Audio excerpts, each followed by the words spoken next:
सर्वज्ञशाला के इस online platform पर मैं अमित आप सभी भाइयों बहनों का बहुत बहुत स्वागत एवं अभिनंदन करता हूं। आज हम देखेंगे अगस्त महीने का करंट अफेयर और इसका पार्ट सेकंड है। ध्यान रखिएगा, पार्ट सेकंड है।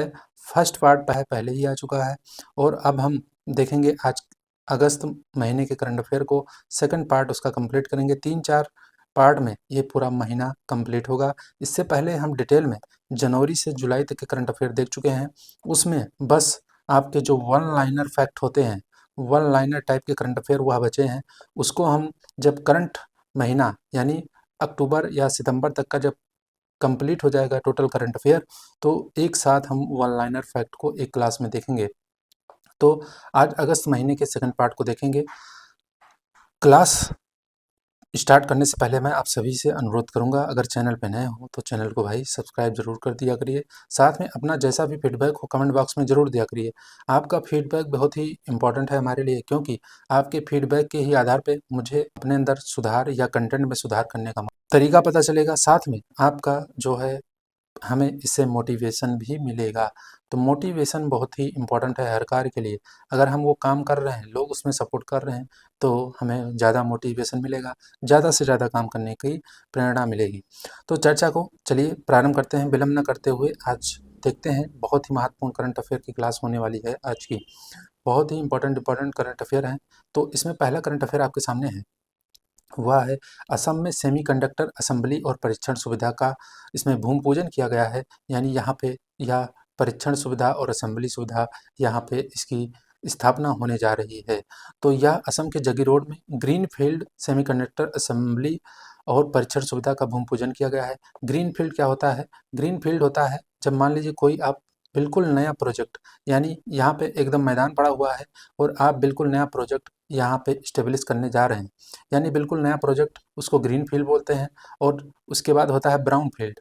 ब्राउन फील्ड होता है जिसको, जैसे मान लीजिए पहले से वहाँ पे कोई प्रोजेक्ट बना हुआ है, मान लेते हैं वहाँ पे कोई थर्मल पावर प्रोजेक्ट है, थर्मल पावर प्रोजेक्ट है, पुराना है, और उसको हम अपग्रेड कर रहे हैं यानी उसका मॉडिफिकेशन कर रहे हैं, तो वह ब्राउन फील्ड जो है प्रोजेक्ट कहलाएगा। तो ग्रीन फील्ड है, बिल्कुल नया नया बन रहा है। सेमीकंडक्टर असेंबली और परीक्षण सुविधा का इसका भूमि पूजन किया गया है, अब यहाँ पे बनेगा। तो इस ग्रीनफील्ड सेमीकंडक्टर असेंबली और परीक्षण सुविधा को टाटा समूह की 27,000 करोड़ रुपए की लागत से विकसित किया जाएगा। टाटा समूह द्वारा यह विकसित किया जाएगा। और हाल में टाटा समूह के चेयरमैन रहे बहुत ही अच्छे व्यक्ति, उनका निधन हो गया। उनको हम श्रद्धांजलि अर्पित करते हैं, रतन टाटा जी को सादर नमन करते हैं। तो टाटा समूह की 27,000 करोड़ रुपए लागत से यह विकसित किया जाएगा। और यह ध्यान रखिएगा, यह भारत की पहली स्वदेशी सेमीकंडक्टर चिप असेंबली और परीक्षण सुविधा है। तो सेमीकंडक्टर की चिप और असेंबली सुविधा यह भारत की पहली स्वदेशी है, इंडिजिनस है। इससे पहले जो है विदेशी कंपनियों के द्वारा यहाँ पे हैं मौजूद, लेकिन भारत की स्वदेशी पहली है। तो इसको ध्यान रखिएगा, इम्पोर्टेंट है। और इस परियोजना में लगभग आपका अनुमान जो है वह 27,000 डायरेक्ट और इनडायरेक्ट जो एम्प्लॉयमेंट है वह जनरेशन होगा। यानी एम्प्लॉयमेंट जनरेट होगी कितनी? 27,000 के आसपास। 27,000 इसमें इन्वेस्ट भी किया जा रहा है, 27,000। और वर्ष 2025 के मध्य तक नई सुविधा की चालू हो जाने की उम्मीद है। तो 2025 तक कंप्लीट हो सकता है। संयंत्र में पैक किए जाने वाले ये चिप्स दुनिया भर के अग्रणी वैश्विक कंपनियों के इलेक्ट्रॉनिक वाहनों, स्वास्थ्य देखभाल उपकरणों, मोबाइल फ़ोन, लैपटॉप और अन्य प्रमुख उत्पादों को शक्ति प्रदान करेंगे। तो यहाँ पे सेमीकंडक्टर चिप बनाई जाएंगी, उनकी असेंबली की जाएगी और ये बाद में फिर निर्यात किए जाएंगे। सेमीकंडक्टर चिप जानते ही होंगे आप, जो आपके फ़ोन में जो चिप्स लगी होती है, माइक्रो प्रोसेसर या कंप्यूटर में, वो सब सेमीकंडक्टर के बने होते हैं। तो इस सुविधा और सेमीकंडक्टर चिप्स के उपयोग के मामले में मोबाइल डिवाइस, कृत्रिम बुद्धिमत्ता यानी आर्टिफिशियल इंटेलिजेंस और ऑटोमोबाइल क्षेत्र शामिल हैं। तो ध्यान रखिएगा, चिप्स यहाँ पे कितने इस तरीके की चिप्स बनेंगी जो आपका ऑटोमोबाइल्स और साथ में मोबाइल फ़ोन्स, कृत्रिम एआई, आर्टिफिशियल इंटेलिजेंस वगैरह में ये चिप्स काम आएंगी। अगला जो करंट अफेयर है वह आपका है दक्षिण भारतीय आदिवासी ज्ञान समूह, जिसका नाम है कानू। इसका यह दक्षिण भारतीय आदिवासी ज्ञान केंद्र है, ध्यान रखिएगा, ज्ञान केंद्र है। और यह कर्नाटक के बीआर हिल्स में इसका स्थित जनजातीय स्वास्थ्य संसाधन केंद्र में दक्षिण भारत के पहले आदिवासी पुस्तकालय, इसका नाम है कानू। कानू का शुभारंभ किया गया है कहाँ पे? ध्यान रखना है, बीआर हिल्स। इसको बोलते हैं बिलगिरी, रंगागिरी, ऐसे कुछ नाम है इसका पहाड़ी का। बीआर का मतलब होता है, तो यह इस टाइप ये हिल्स पहाड़ी है और कर्नाटक में स्थित है, ध्यान रखना है आपको। तो आदिवासी पुस्तकालय कानू का शुभारंभ किया गया है। कानू जिसका कन्नड़ और सोलिगा दोनों भाषाओं में अर्थ सदाबहार वन है। कानू का अर्थ क्या होता है? सदाबहार वन। आप इसको रेन फॉरेस्ट भी बोल सकते हैं या एवरग्रीन फॉरेस्ट बोल सकते हैं। एवरग्रीन वही होंगे जहाँ पे आपका बारिश होती हो, साल में 250 सेंटीमीटर से ऊपर ही वर्षा हो तो वहाँ पे एवरग्रीन फॉरेस्ट पाए जाते हैं। और भारत में यह आपके केरल के मालाबार तट, कर्नाटक में थोड़ा बहुत, उसके बाद में आपका नॉर्थ ईस्ट के स्टेट में, अंडमान निकोबार में आदि में ग्रीन फॉरेस्ट पाए जाते हैं, एवरग्रीन फॉरेस्ट, जिनको सदाबहार वन बोलते हैं। और दक्षिण भारतीय आदिवासी अतीत, वर्तमान और संस्कृति पर यह पहला ज्ञान केंद्र बनने का लक्ष्य रखता है। तो कानू नाम ध्यान रखना है। अब कानू पुस्तकालय जहाँ कर्नाटक, केरल, तमिलनाडु के आदिवासी समुदायों से संबंधित और उनके द्वारा प्रकाशित सामग्री को इच्छुक शोधकर्ताओं और आम जनता प्राप्त कर सकते हैं। कानू एनोटेट ग्रंथ सूची, जिसमें दक्षिण भारतीय आदिवासी दुनिया पर ऐतिहासिक समकालीन कार्यों पर 1200 से अधिक रचनाएं दक्षिण भारतीय आदिवासी और गैर आदिवासी विद्वानों द्वारा सहलिखित पुस्तक शामिल हैं। तो यह एक पुस्तकालय है और यह आदिवासी ज्ञान केंद्र के रूप में यह कार्य करेगा। कानू जिसका नाम है, आपको ध्यान रखना है। फिर है अगला करंट अफेयर है। असम में मिथुन गौ जातीय प्रजाति पहली बार आधिकारिक तौर पर दर्ज की गई है। मिथुन जिसको गौर भी बोलते हैं, गौर गौर गौर, और यह एक तरह का गौवंश है, कैटल्स है, तो इसको ध्यान रखना है। मिथुन गौर भी बोलते हैं भारत में गौर, तो इसको ध्यान रखिएगा। असम में गौ जातीय पहली बार इसका जो है आधिकारिक तौर पर इसको दर्ज किया गया है। 21 अगस्त 2024 को वैज्ञानिकों की एक टीम ने असम के दीमा हसाओ और में लाई सोंग, लैंगटिंग और थाई जुआरी के 3 दूर दराज गांवों की यात्रा के दौरान इस गौ जातीय प्रजाति को देखा गया। और असम में मिथुन, जिसका इसका वैज्ञानिक नाम है बोस फ्रंटलिस, को पहली बार आधिकारिक तौर पर दर्ज किया गया है। 2019 में की गई पिछली पशु गणना के अनुसार देश में 3,86,311 मिथुन थे और ज़्यादातर इसमें अरुणाचल में है। आपको ध्यान रखना है, अरुणाचल में बहुत सारे मिथुन पाए जाते हैं। मिथुन अरुणाचल और नागालैंड का राज्य पशु है, ध्यान रखिएगा, राज्य पशु है मिथुन। इसको गौर भी बोलते हैं, गौर, तो ध्यान रखना, इसका दूसरा नाम भी आपको ध्यान रखना है, मिथुन गौर। यह मिजोरम और मणिपुर के कुछ हिस्सों में भी पाया जाता है। तो असम में पहली बार इसको दर्ज किया गया है, आधिकारिक तौर पर इसका पंजीकरण किया गया। अरुणाचल प्रदेश में मिथुन की सबसे बड़ी आबादी है, इसके बाद नागालैंड में है, फिर मणिपुर में है, फिर मिजोरम में है। पहले की पशुगणनाओं के दौरान गणनाकर्ताओं ने इसे अन्य कॉलम में एक जानवर के रूप में दर्ज किया था। भारतीय खाद्य सुरक्षा और मानक प्राधिकरण, जिसको FSSAI बोलते हैं, तो इसने क्या मिथुन को खाद्य पशु के रूप में इसकी मान्यता दी थी अभी दो तीन साल पहले। तो इसको भी ध्यान रखना है। कहाँ कहाँ का राज्य पशु है, इसको आपको ध्यान रखना है। मिथुन अरुणाचल प्रदेश और नागालैंड का है। तो पहली बार असम में दर्ज किया गया है, इसको आधिकारिक तौर पर, ऑफिशियल तौर पर इसको दर्ज किया गया है। अब है गोम बिना मूल्य बीज योजना। ये योजना है और यह गोवा सरकार के, जो आपके गोवा में मुख्यमंत्री प्रमोद सावंत ने प्रधानमंत्री सूर्य घर मुफ्त बिजली योजना के साथ जुड़ी एक पहल गो एम बिना मूल्य बीज योजना का शुभारंभ किया है। और इस योजना का उद्देश्य है सौर छत क्षमता की हिस्सेदारी बढ़ाना और गोवा में आवासीय घरों को अपनी बिजली उत्पन्न करने के लिए सशक्त बनाना है। तो यह उसी से कनेक्टेड है, किससे? प्रधानमंत्री सूर्य घर मुफ्त बिजली योजना, जो इसी वर्ष प्रारंभ की गई है।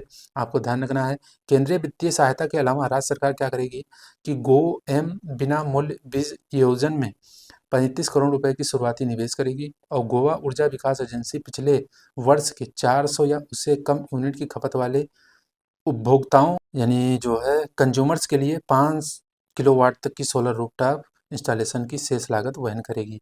तो आपको ध्यान रखना है। उसके बाद है स्टेट इंस्टीट्यूशन फॉर ट्रांसफॉर्मेशन की स्थापना। तो 27 जुलाई 2024 को गुजरात के मुख्यमंत्री जो हैं भूपेंद्र पटेल ने नीति आयोग के मॉडल पे यह एक आधारित नीति आयोग के मॉडल पे यह एक थिंक टैंक है जो Gujarat state institution for transformation है। पहली बार किसी स्टेट के द्वारा नीति आयोग के मॉडल पर ये एक थिंक टैंक का स्थापना इसकी की है। तो इसको ध्यान रखिएगा, मोस्ट इम्पॉर्टेंट है, मोस्ट इम्पॉर्टेंट। यह राज्य के लिए एक सार्वजनिक नीति थिंक टैंक के रूप में काम करेगा। और मुख्यमंत्री ने गुजरात के 2047 डायनेमिक डॉक्यूमेंट रोड मैप का अनावरण किया है और यह राज्य में जीवन की गुणवत्ता और आर्थिक समृद्धि को बढ़ाने के उद्देश्य से अच्छी कमाई, अच्छी जिंदगी के स्तंभों पर जो है केंद्रित है। देश की आबादी का केवल 5% प्रतिनिधित्व करने के बावजूद गुजरात 2022-23 में देश के सकल घरेलू उत्पाद में 8.3% का योगदान देता है। तो गुजरात बहुत ही आर्थिक रूप से समृद्ध स्टेट है और गुजरात 2047 तक 3.5 ट्रिलियन अमेरिकी डॉलर की अर्थव्यवस्था बनने की ओर अग्रसर है। तो ध्यान रखना है, स्टेट का जो थिंक टैंक है, जैसे नीति आयोग का नेशनल लेवल पे नीति आयोग है, उसी तरीके स्टेट का जो थिंक टैंक है गुजरात ने किया है। ऐसा करने वाला यह पहला राज्य है। एमएसएमई हेतु उत्कृष्टता केंद्र का उद्घाटन किया गया, इसको एक्सीलेंस सेंटर बोलते हैं। तो गुजरात के मुख्यमंत्री भूपेंद्र पटेल ने Indo American chambers of commerce के एमएसएमई हेतु उत्कृष्टता केंद्र का उद्घाटन किया गया है, यानी सेंटर ऑफ एक्सीलेंस। इस उत्कृष्टता केंद्र का उद्घाटन गुजरात के अहमदाबाद में स्थित आई हब परिसर के केसीजी ऑडिटोरियम में किया गया है। तो ध्यान रखना है, यह अमेरिकन चैम्बर्स ऑफ कॉमर्स का एमएसएमई सेंटर ऑफ एक्सीलेंस है और भारत में IACC यानी Indian American chambers of commerce द्वारा बनाया गया यह पहला केंद्र है, जिसका उद्देश्य निर्यात बाजारों को प्रभावी ढंग से पूरा करने के लिए सूक्ष्म लघु मध्यम उद्यमों यानी एमएसएमई को उन्नत और मजबूत करना है। IACC एमएसएमई उत्कृष्टता केंद्र भारत और संयुक्त राज्य अमेरिका के बीच औद्योगिक संबंधों को बढ़ाएगा। इसे वैश्विक बाजारों में नेविगेट करने और निर्यात क्षमताओं में सुधार करने के लिए आवश्यक कौशल और ज्ञान से लैस करने के लिए डिजाइन किया गया है। तो आपको इतना ध्यान रखना है कि यह India and American chambers of commerce द्वारा एमएसएमई का सेंटर ऑफ एक्सीलेंस इसकी स्थापना की गई है गुजरात के आई हब सेंटर में। तो इसको आपको ध्यान रखना है, बस इतना इम्पोर्टेंट है कहाँ की गई है। और गुजरात में 19.80 लाख पंजीकृत एमएसएमई हैं जो लगभग 1.07 करोड़ लोगों को रोजगार देते हैं। तो एक फैक्ट है, इसको ध्यान रखना। फिर है उड़ीसा, मासिक धर्म अवकाश नीति की घोषणा करने वाला भारत का तीसरा राज्य है। 15 अगस्त 2024 को उप मुख्यमंत्री जो हैं उड़ीसा की प्रवती परिदा ने घोषणा की कि महिलाएं अपने मासिक धर्म चक्र के पहले मेंस्ट्रुअल साइकिल के दौरान पहले या दूसरे दिन एक दिन की छुट्टी ले सकती हैं। तो इसको ध्यान रखिएगा, एक दिन का अवकाश दिन को दिया जाएगा। और उड़ीसा भारत का तीसरा राज्य बन गया है जो मेंस्ट्रुअल साइकिल के दौरान महिलाओं को छुट्टी देने के लिए सार्वजनिक और निजी दोनों, ध्यान रखिएगा, प्राइवेट और गवर्नमेंट जॉब दोनों में कार्यरत महिलाओं के लिए यह अवकाश शुरू किया गया है। यह नीति सरकारी निजी दोनों क्षेत्रों के कर्मचारियों पर लागू होती है। बिहार और केरल के बाद बिहार राज्य और केरल के बाद यह तीसरा राज्य है जो मासिक धर्म अवकाश नीति प्रदान करेगा। तो यह ध्यान रखना है। आपको एक चीज़ और ध्यान रखना है, जैसे सिक्किम में जो वहाँ पे हाई कोर्ट है, हाई कोर्ट की जो महिला कर्मचारी हैं उनके लिए भी मासिक धर्म अवकाश नीति की घोषणा की थी। तो उसको भी ध्यान रखना है। वहाँ तो सभी महिलाओं के लिए नहीं है, वहाँ पे जो कोर्ट है उसके महिलाओं के लिए है। तो ध्यान रखिएगा, सिक्किम भी है। उड़ीसा में पहले चावल एटीएम का परीक्षण किया गया है। 7 अगस्त 2024 को उड़ीसा सरकार ने देश के पहले चावल एटीएम का परीक्षण किया, जिससे राष्ट्रीय खाद्य सुरक्षा कार्यक्रम के तहत लाभार्थियों को स्वचालित टेलर मशीन, एटीएम किसको बोलते हैं, एटीएम बोलते हैं ऑटोमेटेड टेलर मशीन। तो यह उसी के मशीन से माध्यम से एटीएम से चावल वितरित किया जाएगा, जैसे आप पैसा निकालते हैं उसी तरीके का चावल निकाल पाएंगे। तो अन्न पूर्ति अनाज एटीएम 5 मिनट में 50 किलो तक अनाज दे सकता है और 24 घंटे काम करेगा। अब इसमें क्या है कि राशन कार्ड नंबर दर्ज करने के बाद इस मशीन द्वारा बायोमेट्रिक सत्यापन किया जाएगा और सफल सत्यापन के बाद एटीएम चावल वितरित करता है। मशीन को विश्व खाद्य कार्यक्रम के साथ साझेदारी में विकसित किया गया है। चावल एटीएम उड़ीसा के सभी 30 जिलों में स्थापित किए गए हैं। तो सभी जिलों में यह लागू किया गया है, एटीएम बनाए गए हैं चावल एटीएम। ध्यान रखना, यह देश का पहला चावल एटीएम है, चावल एटीएम। वैसे अनाज एटीएम शायद हरियाणा में पहले 2-3-4 साल पहले भी स्थापित हुआ था, लेकिन यह देश का पहला चावल एटीएम है, ध्यान रखिएगा। सुभद्रा योजना, उड़ीसा के मुख्यमंत्री मोहन चरण मांझी ने महिला सशक्तिकरण के लिए सुभद्रा योजना को मंजूरी दी है। इस योजना का उद्देश्य 1 करोड़ से अधिक महिलाओं को सशक्त बनाना है। सुभद्रा योजना के लिए 21 से 60 वर्ष की आयु की महिलाएं पात्र होंगी। पात्र महिला लाभार्थियों को 5 वर्षों में कुल 50,000 रुपये दिए जाएंगे। 5 वर्षों में 50,000 यानी 1 वर्ष में कितना, 10,000 लगभग मान लीजिए। तो लाभार्थियों को सुभद्रा डेबिट कार्ड भी दिया जाएगा और यह जारी किया जाएगा डेबिट कार्ड। भुगतान सीधे लाभार्थियों के आधार सक्षम एकल धारक बैंक खाते में किया जाएगा। इसके तहत महिलाओं को 5,000 रुपये की 2 किस्तों में प्रति वर्ष 10,000 रुपये का भुगतान किया जाएगा। टोटल 5 वर्ष तक दिया जाएगा 50,000 रुपये। तो एक वर्ष में कितना हुआ 10,000, और या 2 किस्तों में 5-5 हज़ार रुपये के रूप में दिया जाएगा, तो इसको भी ध्यान रखना है। योजना के तहत प्रत्येक ग्राम पंचायत और शहरी स्थानीय निकाय में अधिकतम डिजिटल लेन-देन करने वाले 100 लाभार्थियों की पहचान भी की जाएगी। इस योजना को वित्तीय वर्ष 2024-25 से 28-29 तक यानी 5 वर्षों के लिए लागू किया जाएगा, तो ध्यान रखना है आपको। अब बढ़ते हैं आगे, बैनगंगा नलगंगा नदी जोड़ो परियोजना। ध्यान रखिएगा, बैनगंगा नदी है, नलगंगा, और इन दोनों नदियों को जोड़ने की परियोजना कहाँ प्रारंभ की गई है, तो यह महाराष्ट्र सरकार द्वारा प्रारंभ की गई है। ध्यान रखिएगा, 6 अगस्त 2024 को महाराष्ट्र सरकार ने 426.52 किलोमीटर लंबी बैनगंगा नलगंगा नदी जोड़ो परियोजना को मंजूरी दी, जिसकी अनुमानित लागत कितनी है, 88,575 करोड़ रुपए है। यह परियोजना बैनगंगा नदी से नलगंगा परियोजना में पानी को पुनर्निर्देशित करने के लिए डिजाइन की गई है, जिससे 6 जिलों के 15 शहरों को लाभ होगा और 3.75 लाख हेक्टेयर भूमि को कवर किया जाएगा।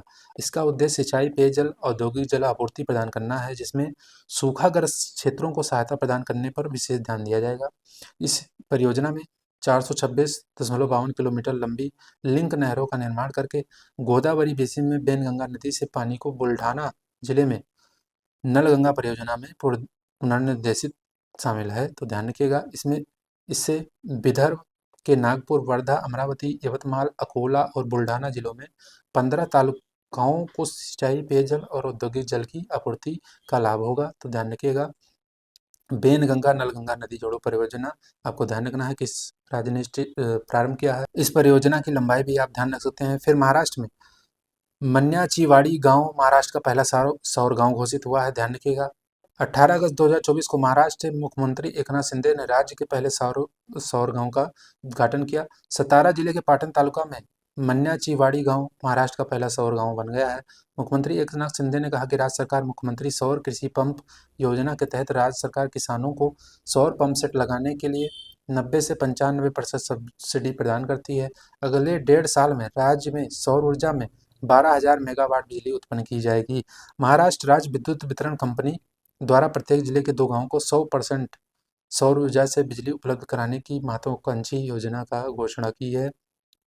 मन्याचीवाड़ी के बाद महाराष्ट्र भर के 70 से अधिक अन्य गांव भी परियोजनाओं का हिस्सा होंगे, तो गांव का नाम ध्यान रखना है मन्याचीवाड़ी। यह महाराष्ट्र का पहला सोलर गांव है। पहला सोलर गांव भारत का कौन सा था, आप बताइएगा कमेंट बॉक्स में। अल्पसंख्यक शोध और प्रशिक्षण संस्थान को मंजूरी मिली।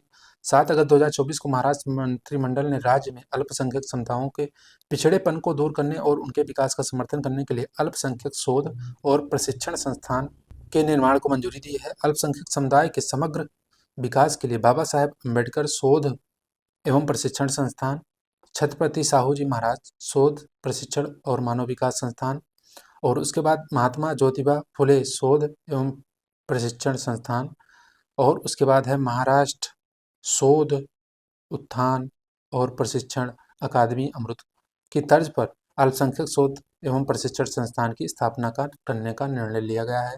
तो महाराष्ट्र में ध्यान रखना है आपको, महाराष्ट्र में यह नदी जोड़ो परियोजना भी ध्यान रखनी है और अल्पसंख्यक शोध और प्रशिक्षण संस्थान की मंजूरी भी दी गई है। फिर महाराष्ट्र लॉजिस्टिक नीति 2024 बनाई गई है, इसको भी देखिए। 21 अगस्त 2024 को राज्य आर्थिक सलाहकार परिषद के मार्गदर्शन में विकसित महाराष्ट्र सरकार ने कैबिनेट बैठक में महाराष्ट्र लॉजिस्टिक नीति 2024 को मंजूरी दे दी, और इस नीति का लक्ष्य अगले दशक में 5 लाख नौकरियां सृजित करना और 30,573 करोड़ रुपए का राजस्व एकत्रित करना है, और इसमें एकीकृत सुविधाओं के साथ 200 से अधिक logistic park complex truck terminal स्थापित करने का प्रस्ताव है। नीति का मुख्य जो उद्देश्य है वह 10,000 एकड़ से अधिक समर्पित लॉजिस्टिक इंफ्रास्ट्रक्चर और 25 जिला लॉजिस्टिक नोड्स विकसित करना है। तो महाराष्ट्र सरकार ने लॉजिस्टिक नीति भी अपनाई है, इसको भी ध्यान रखिएगा। और नदी जोड़ो परियोजना, मन्याचीवाड़ी गांव पहला सौर गांव, ये सारी बातें आपको ध्यान रखनी है। फिर है आपका झारखंड राज्य ने मुख्यमंत्री मैया सम्मान योजना प्रारंभ की है। 18 अगस्त 2024 को झारखंड के मुख्यमंत्री हेमंत सोरेन ने झारखंड मुख्यमंत्री मैया सम्मान योजना का शुभारंभ किया। तो ध्यान रखिएगा, इस योजना में राज्य के पाकुड़ जिले के महेशपुर प्रखंड के गायबथान गांव से इस योजना का शुभारंभ किया गया है। मुख्यमंत्री ने 81,000 महिलाओं को यह राशि हस्तांतरित की। इस योजना का उद्देश्य वित्तीय सहायता के माध्यम से महिलाओं के लिए शिक्षा, स्वास्थ्य, पोषण में सुधार करना और आर्थिक रूप से सशक्त बनाना है। इस योजना के तहत गरीबी रेखा से नीचे जीवन यापन करने वाले परिवारों को 21 से 50 वर्ष की आयु की पात्र महिलाओं को 1,000 रुपये दिए जाएंगे। ध्यान रखिएगा, बीपीएल परिवार की महिला हो, साथ में 21 से 50 वर्ष की उसकी आयु हो, तो उसको 1,000 रुपये दिए जाएंगे। और सभी पात्र महिलाओं के बैंक खातों में प्रत्येक वर्ष 12,000 रुपये भेजे जाएंगे। यानी प्रति वर्ष 1,000 है तो साल में 12,000 हो गया। आपको ध्यान रखना है, प्रति माह 1,000 और साल में 12,000 टोटल। गुरु घासीदास राज्य का चौथा बाघ अभयारण्य बन गया है। यह भी छत्तीसगढ़ सरकार ने गुरु घासीदास तमोर पिंगला बाघ अभयारण्य नाम से राज्य का चौथा बाघ अभयारण्य बनाने की घोषणा की है। राज्य वन्यजीव बोर्ड की सिफारिशों और पर्यावरण, वन एवं जलवायु परिवर्तन मंत्रालय जो भारत सरकार का है, राष्ट्रीय बाघ संरक्षण प्राधिकरण एनटीसीए से अनुमोदन के बाद यह निर्णय लिया गया है। 2012 में छत्तीसगढ़ राज्य वन्य जीव बोर्ड ने गुरु घासीदास राष्ट्रीय उद्यान और तमोर पिंगला अभयारण्य के संयुक्त क्षेत्र को बाघ अभयारण्य घोषित करने का निर्णय लिया था। तो तमोर पिंगला यह वाइल्ड लाइफ सेंचुरी है और गुरु घासीदास या जो है नेशनल पार्क था। तो इन दोनों को मिला के आपका टाइगर रिजर्व बनाया जाएगा। आपको ध्यान रखना है, छत्तीसगढ़ के कोरिया जिले में स्थित इस बाघ अभयारण्य सतनामी सुधारक गुरु घासीदास के नाम पर रखा गया है। गुरु घासीदास तमोर पिंगला टाइगर रिजर्व मनेन्द्रगढ़, चिरमिरी, भरतपुर, कोरिया, सूरजपुर और बलरामपुर जिलों में लगभग कितना 2,829 वर्ग किलोमीटर के विशाल क्षेत्र को कवर करता है। तो काफ़ी बड़ा टाइगर रिजर्व है, आपको ध्यान रखना है। वर्तमान में राज्य में 3 है टाइगर रिजर्व। कौन कौन से? इंद्रावती, उदंती सीता नदी और अचानक मार, यह 3 है। और यह चौथा होगा आपका छत्तीसगढ़ राज्य का गुरु घासीदास टाइगर रिजर्व। मुख्यमंत्री बाल पौष्टिक आहार योजना 18 अगस्त को हिमाचल प्रदेश सरकार के मुख्यमंत्री जो हैं सुखविंदर सिंह सुक्खू ने सरकारी स्कूलों में बच्चों को पौष्टिक भोजन उपलब्ध कराने के लिए हमीरपुर में मुख्यमंत्री बाल पौष्टिक आहार योजना की घोषणा की है, शुरुआत की इसकी। और इस योजना के तहत 15,181 स्कूलों में नर्सरी से अच्छा 8 तक के छात्रों को आपका सप्ताह में एक बार उबले अंडे या फल दिए जाएंगे। यह योजना मौजूदा मध्याह्न भोजन योजना कार्यक्रम का पूरक होगी, उसी के साथ चलेगी। और इस पहल से क्या होगा कि मध्याह्न भोजन के अंतर्गत आने वाले लगभग 5,34,000 बच्चों को लाभ मिलेगा। राज्य ने इस नए कार्यक्रम के लिए 12.75 करोड़ रुपए आवंटित किए हैं। तो मुख्यमंत्री बाल पौष्टिक योजना, यह भी ध्यान रखिए, हिमाचल प्रदेश सरकार ने। अग्निवीरों के लिए आरक्षण की सुविधा या राजस्थान ने शुरू की है। और यह 26 जुलाई जो कारगिल दिवस होता है, कारगिल विजय दिवस 26 जुलाई को मनाया जाता है, उसी दिन राजस्थान सरकार ने राज्य पुलिस, जेल प्रहरियों और वन रक्षकों की भर्ती में अग्निवीरों के लिए आरक्षण की सुविधा शुरू की है। बाकी किसी में नहीं है, ध्यान रखिएगा। राज्य की जो पुलिस विभाग है, जेल प्रहरी है और वन रक्षक हैं, इसमें आरक्षण देगी। राजस्थान सरकार ने अभी तक इन क्षेत्रों में अग्निवीरों के लिए आवंटित आरक्षण का विशिष्ट प्रतिशत नहीं बताया है। राज्य सरकार की घोषणा अग्निपथ योजना के अनुरूप है, जिसे केंद्र सरकार ने 2022 में लॉन्च किया था।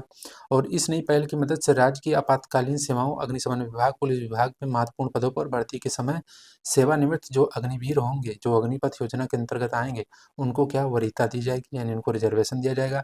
अब यह रिजर्वेशन कितना होगा अभी सरकार ने क्लियर नहीं किया है, बट योजना प्रारंभ की है, आपको ध्यान रखना है, बस इतना ध्यान रखना है।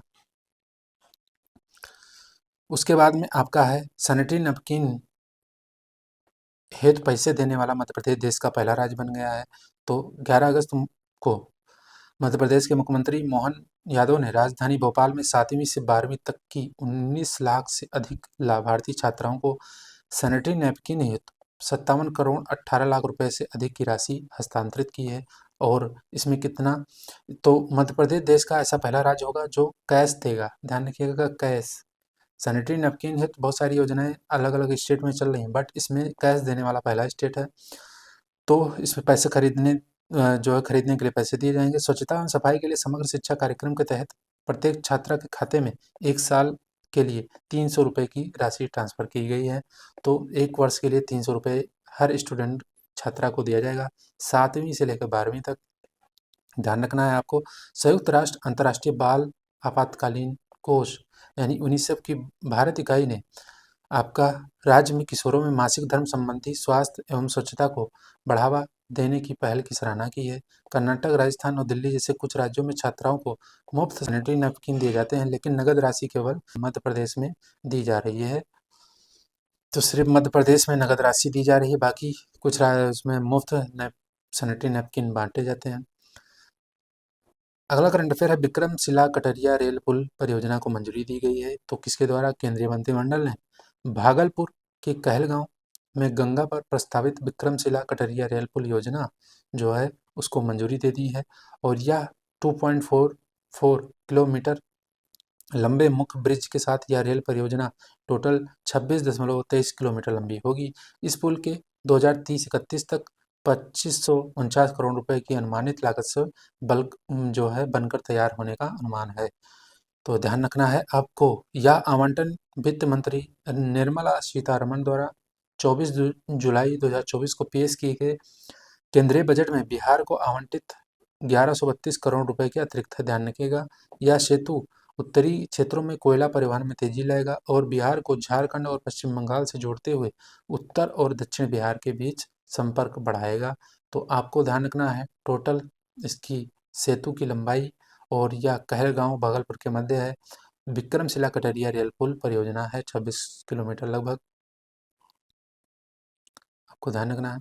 अब बिहार में मंदिरों, मठों और ट्रस्टों का पंजीकरण अनिवार्य कर दिया गया है। तो 8 अगस्त 2024 को बिहार सरकार ने राज्य के सभी मंदिरों, मठों और ट्रस्टों का पंजीकरण अनिवार्य कर दिया है। राज्य सरकार ने राज्य के सभी जिलाधिकारियों को निर्देश दिया है कि निकायों का पंजीकरण हो, उनकी अचल संपत्तियों का विवरण बिहार राज्य धार्मिक न्यास बोर्ड को दिया जाएगा। और इसमें BSBRT राज्य के विधि विभाग के अधीन कार्य करता है। बिहार हिंदू धार्मिक न्यास अधिनियम 1950 के अनुसार सभी सार्वजनिक मंदिरों, मठों, धर्मशालाओं और ट्रस्टों को BSBRT के साथ पंजीकृत होना चाहिए। BSBRT रिकॉर्ड के अनुसार बिहार में 2512 अपंजीकृत मंदिर और मठ हैं, जिनके पास 4321 एकड़ भूमि है लगभग, और 2499 पंजीकृत मंदिर हैं जिनके पास 18,456 एकड़ भूमि है। तो आपको ध्यान रखना है, मंदिरों, मठों और ट्रस्टों को पंजीकरण अनिवार्य कर दिया है बिहार ने, बस इतना ध्यान रखिए। और वैशाली जिले में सबसे अधिक अपंजीकृत मंदिर हैं, टोटल 438 हैं। इसके बाद भभुआ में 307। इतना इम्पोर्टेंट नहीं है, बस आपको ध्यान रखना है क्योंकि BPSC एग्जाम के लिए इम्पोर्टेंट करंट अफेयर होगा। राज्य सरकार पंजीकृत मठों और मंदिरों, ट्रस्टों के साथ साथ अपंजीकृत संस्थाओं के स्वामित्व वाली संपत्तियों के अवैध लेन देन में शामिल लोगों के खिलाफ सख्त कार्रवाई करेगी। तो आपको ध्यान रखना है, मंदिर, मठों और ट्रस्टों का पंजीकरण अनिवार्य कर दिया गया। पूर्वी चंपारण में विराट रामायण मंदिर बन रहा है, यह भी बिहार का करंट अफेयर है और BPSC एग्जाम के लिए बहुत ही महत्वपूर्ण है। इसमें आप इस हमारी क्लास को आप रिवीजन के दृष्टि से देखिए, क्योंकि इसमें बहुत ज़्यादा हम टाइम नहीं वेस्ट करेंगे, बिल्कुल फटाफट कराएंगे। आप पढ़ते रहिए, सुनते भी रहेंगे तो आपका तैयार होता चलेगा। तो फिर अब पूर्वी चंपारण में विराट रामायण मंदिर निर्माण हो रहा है। अगस्त 2024 में राज्य पर्यावरण प्रभाव आकलन प्राधिकरण ने विराट रामायण मंदिर की 270 फीट ऊंचाई को अपनी मंजूरी दे दी है। और मंदिर की ऊंचाई पहले केवल 225 थी, लेकिन अब इसको 270 फीट ऊंचा यह मंदिर, विराट रामायण मंदिर का निर्माण किया जाएगा। विराट रामायण मंदिर का निर्माण राज्य के पूर्वी चंपारण जिले में किया जा रहा है। इसकी ऊंचाई भी ध्यान रखनी है, किस जिले में किया जा रहा है यह भी ध्यान रखना है। मंदिर की लंबाई 1080 फीट है, यह भी इम्पोर्टेंट है। चौड़ाई भी इम्पोर्टेंट है, यह भी इस एग्जाम के लिए बहुत ही इम्पोर्टेंट होगा, तो इसको ध्यान रखिएगा। करीब 500 करोड़ रुपए की लागत से बनने वाले इस मंदिर में विश्व का सबसे बड़ा शिवलिंग भी होगा, यह भी ध्यान रखिएगा। विश्व का सबसे बड़ा शिवलिंग यहाँ पे स्थापित किया जाएगा। मंदिर की वास्तुकला जो कंबोडिया का अंकोर वाट मंदिर है, तमिलनाडु के रामेश्वरम के रामनाथ स्वामी मंदिर और मदुरई के मीनाक्षी सुंदरेश्वर मंदिर से प्रेरित है। तो इसका जो आर्किटेक्चर होगा वह इन 3-4 मंदिरों से है, तो यह भी आप ध्यान रख सकते हैं। मंदिर में कुल 2101 स्तंभ हैं, यह सब कोई इंपॉर्टेंट ज़्यादा नहीं है। शिखर हैं, 136 शिखर हैं। प्रथम तल पे इतने इतने तो इतना इम्पोर्टेंट नहीं है।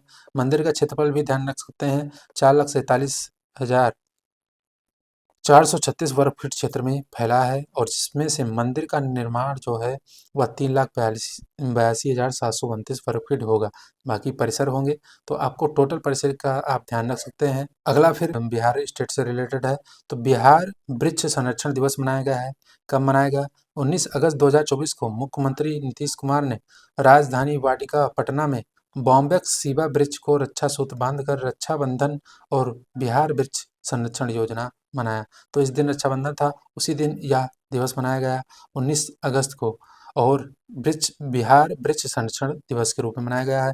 मुख्यमंत्री ने कार्यक्रम के दौरान राजधानी वाटिका में डोरंडा का पौधा लगाया और 13 अगस्त 2012 को रक्षाबंधन के दिन शुरू किए गए बिहार वृक्ष संरक्षण दिवस का उद्देश्य पर्यावरण के बारे में जागरूकता बढ़ाना, वृक्ष संरक्षण को बढ़ावा देना और व्यापक वनीकरण को प्रोत्साहित करना है। तो 2012 से यह दिवस मनाया जा रहा है, बिहार वृक्ष संरक्षण दिवस। इम्पोर्टेंट है, ध्यान रखिएगा,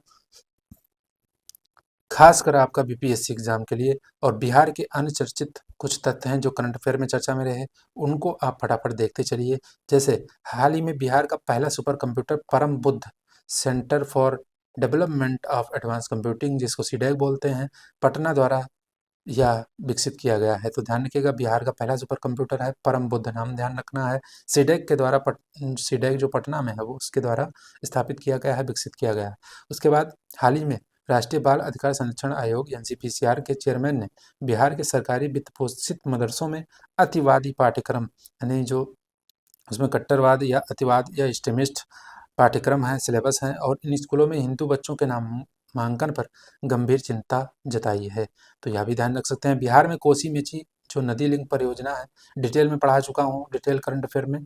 तो बिहार में कोसी मेची लिंक परियोजना का उद्देश्य कोसी और मेची नदियों को आपस में जोड़ना है।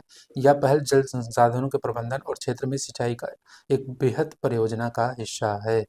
हाल ही में शोधकर्ताओं की एक टीम ने बिहार के गया में ब्रह्मयोनी पहाड़ी पर औषधीय पौधों की एक श्रृंखला की खोज की, जिसमें जिम्नेमा सिल्वेस्ट्रे आमतौर पर गुड़मार के रूप में जाना जाता है, एक उल्लेखनीय खोज है, जिसे मधुमेह रोगी जो होते हैं, यानी जो डायबिटीज़ के पेशेंट हैं, वह जड़ी बूटी के रूप में इसका प्रयोग करते हैं। तो यह मधुमेह रोधी जड़ी बूटी का के रूप में जाना जाता है, इसको ध्यान रखिएगा। हाल ही में बिहार के मुख्यमंत्री ने बिहार के नवादा जिले के वारिस अलीगंज में औद्योगिक क्षेत्र में गौतम अडानी की अंबुजा सीमेंट लिमिटेड की सहायक company Ambuja concrete north private limited की 1600 करोड़ रुपए की लागत की सीमेंट ग्राइंडिंग इकाई की आधारशिला रखी है। तो यह भी ध्यान रख सकते हैं। नवादा जिले में 12 अगस्त 2024 को बिहार सरकार ने राज्यव्यापी हर घर तिरंगा अभियान शुरू किया। अभियान के तहत अधिक से अधिक लोगों को अपने घरों और व्यावसायिक प्रतिष्ठानों पर राष्ट्रीय ध्वज फहराने के लिए जो है प्रोत्साहित किया सरकार ने। हाल ही में क्या हुआ कि सर्वोच्च न्यायालय ने पटना उच्च न्यायालय के उस निर्णय पर रोक लगाने से इनकार कर दिया, जिसमें बिहार में अनुसूचित जात और अनुसूचित जनजात, पिछड़ा वर्ग और अत्यंत पिछड़ा वर्ग के लोक नियोजन और शैक्षणिक संस्थानों में आरक्षण को 50% से बढ़ाकर 65% करने के निर्णय को रद्द कर दिया गया था। तो इस पर रोक लगाया गया है, मतलब इनकार कर दिया है सुप्रीम कोर्ट ने। जो पटना उच्च न्यायालय है उसके निर्णय पर रोक लगाने का जो है उसने इनकार कर दिया है। अब करंट अफेयर है यूपी का। अयोध्या आदर्श सौर शहर घोषित किया गया। जुलाई 2024 में उत्तर प्रदेश ने अयोध्या में सौर ऊर्जा संयंत्र के माध्यम से 40 मेगावाट विद्युत उत्पादन क्षमता हासिल की है, जिसके कारण अयोध्या को उत्तर प्रदेश सौर ऊर्जा नीति 2022 के अंतर्गत आदर्श सौर शहर का प्रतिष्ठित पदनाम प्राप्त हुआ है। तो आपको ध्यान रखना है, अयोध्या आदर्श सौर शहर के रूप में घोषित किया गया है। सौर शहर को ऐसे शहर के रूप में परिभाषित किया गया है जहां नवीकरणीय ऊर्जा रिन्यूएबल एनर्जी संयंत्र पारंपरिक ऊर्जा की अनुमानित कुल मांग को कम से कम 10% तक कम कर सकते हैं। कहते हैं कि अयोध्या शहर की अनुमानित बिजली की मांग 198 मेगावाट है। इस मांग का 10% यानी करीब 20 मेगावाट पूरा करने के लिए सौर ऊर्जा संयंत्र की क्षमता 40 मेगावाट तक पहुंच गई है।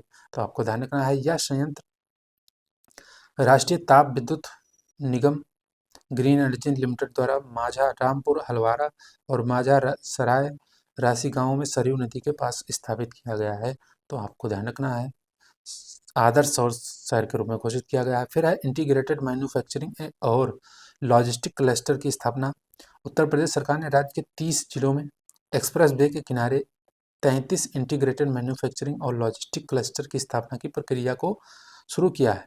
और अब 5 प्रमुख एक्सप्रेसवे के किनारे ये इंटीग्रेटेड मल्टी जो आपके मैन्युफैक्चरिंग लॉजिस्टिक क्लस्टर हैं, इनका स्थापना किया जाएगा, जिनमें आपका कौन-कौन से एक्सप्रेसवे हैं? गंगा एक्सप्रेसवे, बुंदेलखंड, आगरा लखनऊ, गोरखपुर लिंक और पूर्वांचल शामिल हैं।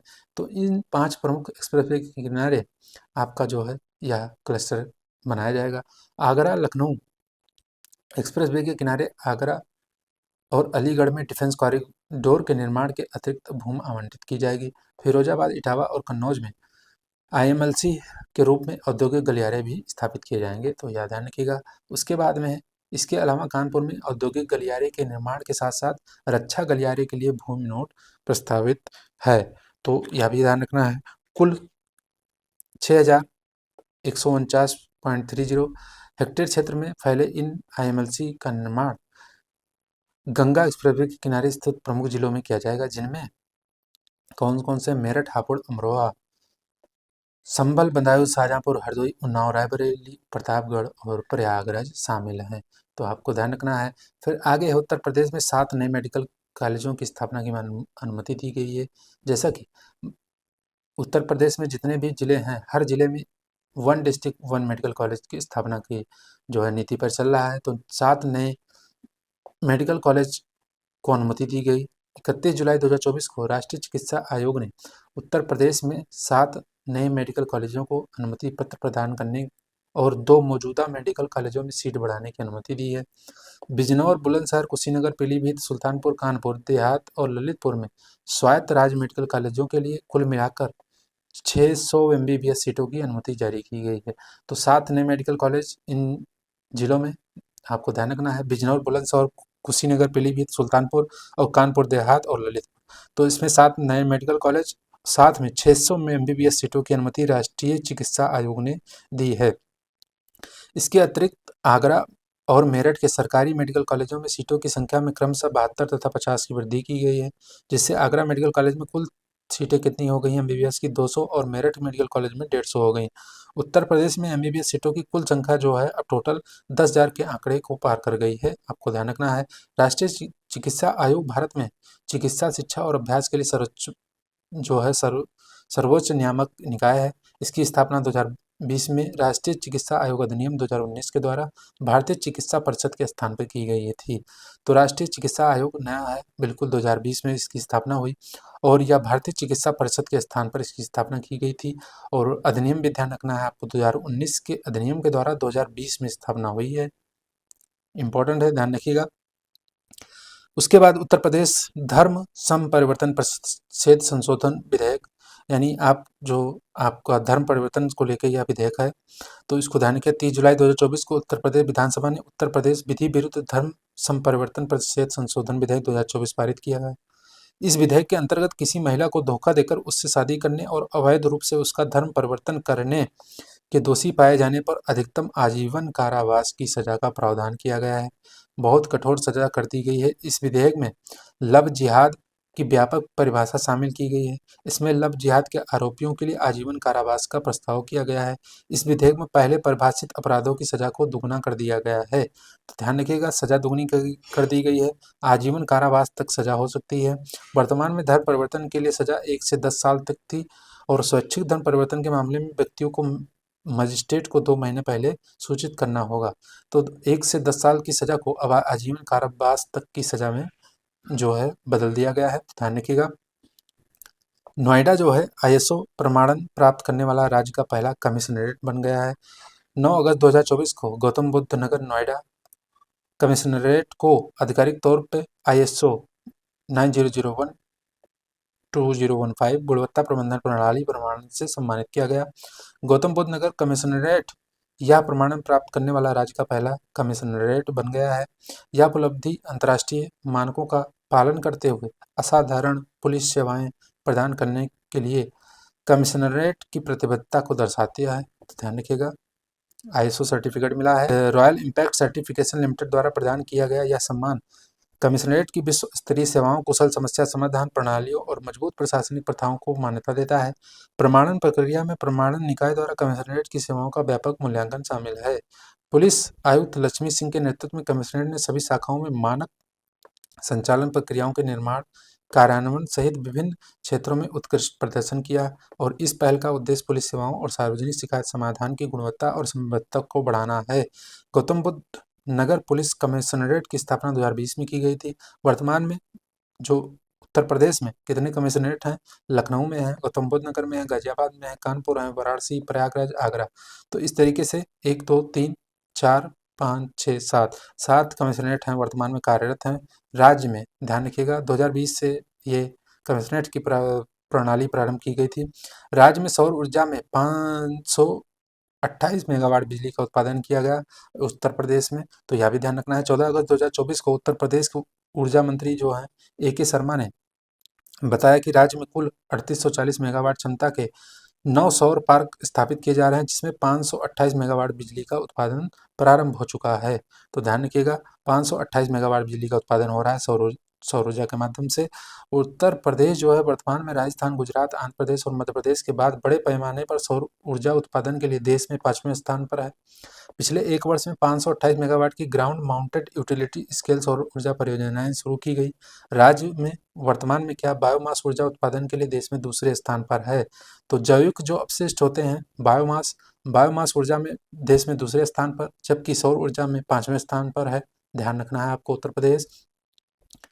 उत्तर प्रदेश के 61 जिलों में कुल 886 मेगावाट क्षमता वाले पेयजल पंपिंग स्टेशनों को बिजली देने के लिए सौर ऊर्जा का उपयोग किया जा रहा है।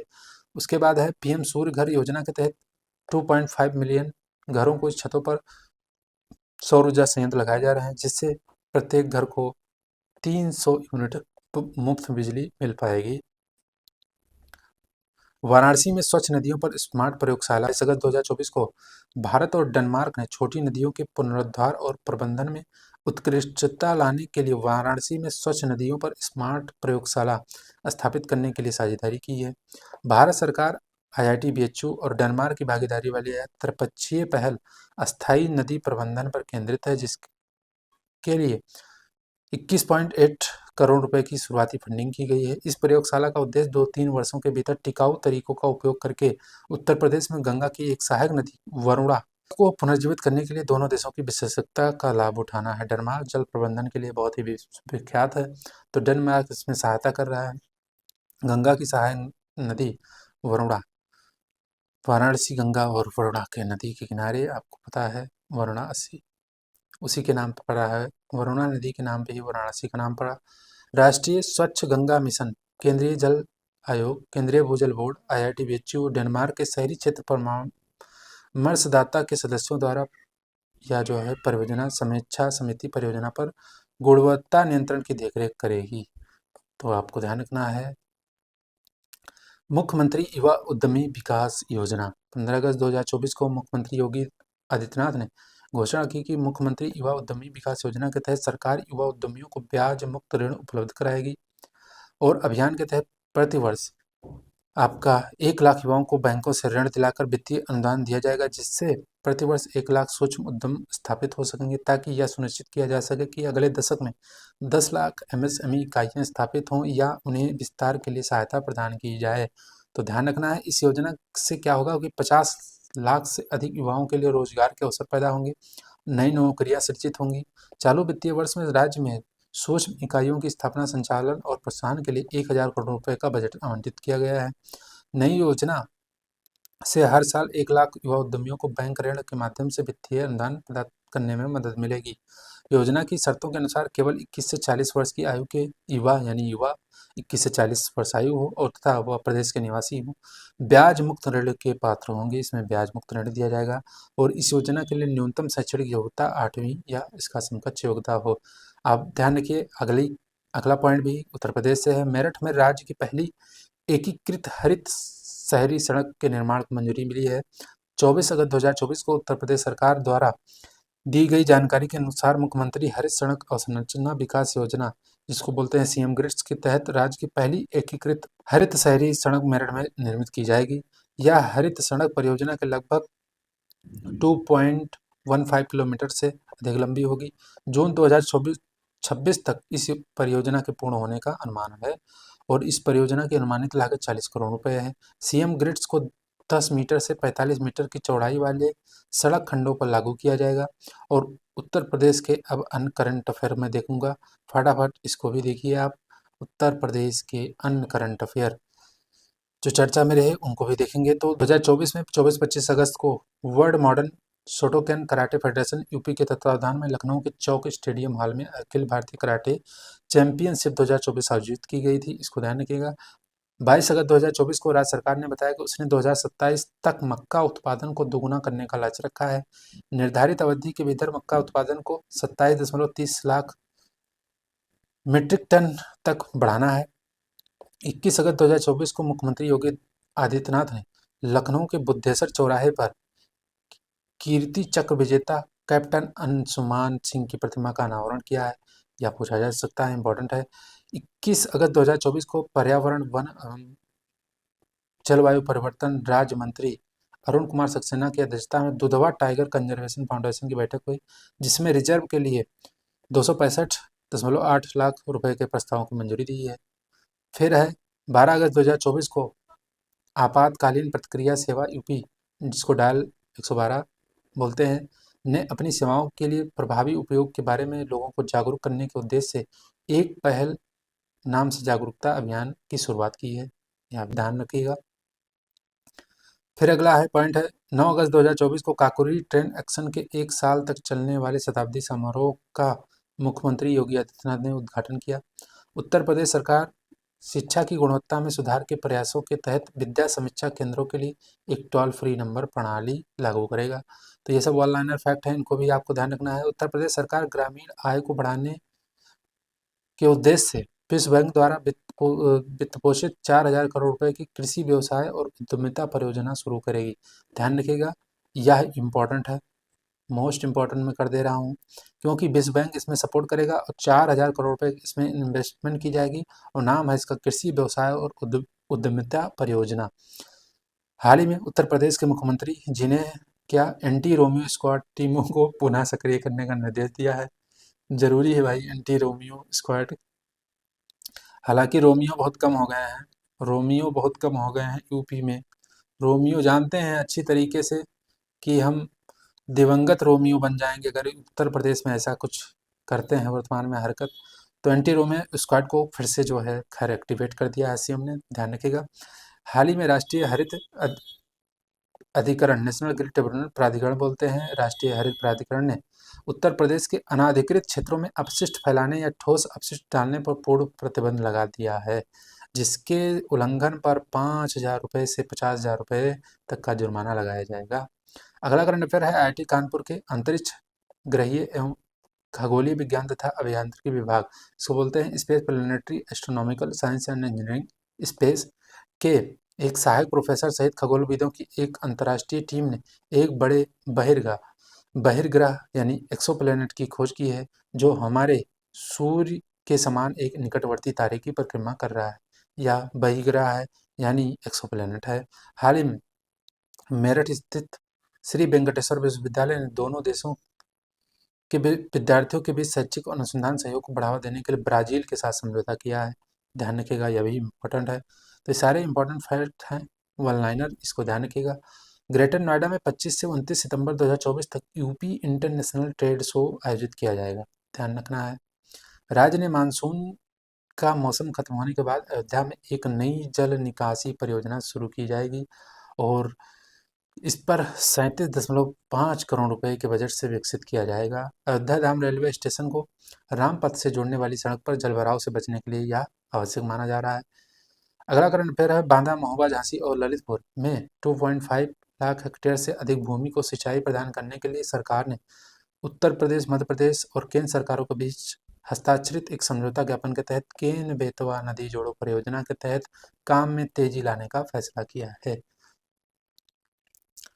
तो इस तरह से आज का जो है चर्चा हमारी यहीं पे समाप्त होती है, कंप्लीट हो गया मेरा आज का पार्ट 2 है अगस्त महीने का। अभी हो सकता है 2 पार्ट में इसको और कंप्लीट किया जाए, बिल्कुल डिटेल में देखेंगे, कुछ भी आपका छूटने वाला नहीं है। तमाम मैगजीन, तमाम इसके कंटेंट पे हम इसको ध्यान रखिए, कभी भी पढ़िए अथॉन्टिक मैगजीन पढ़िए, अथॉन्टिक कंटेंट पढ़िए, ये नहीं उल्टा सीधा पढ़ लीजिए, पता चले फैक्ट आपका गलत हो।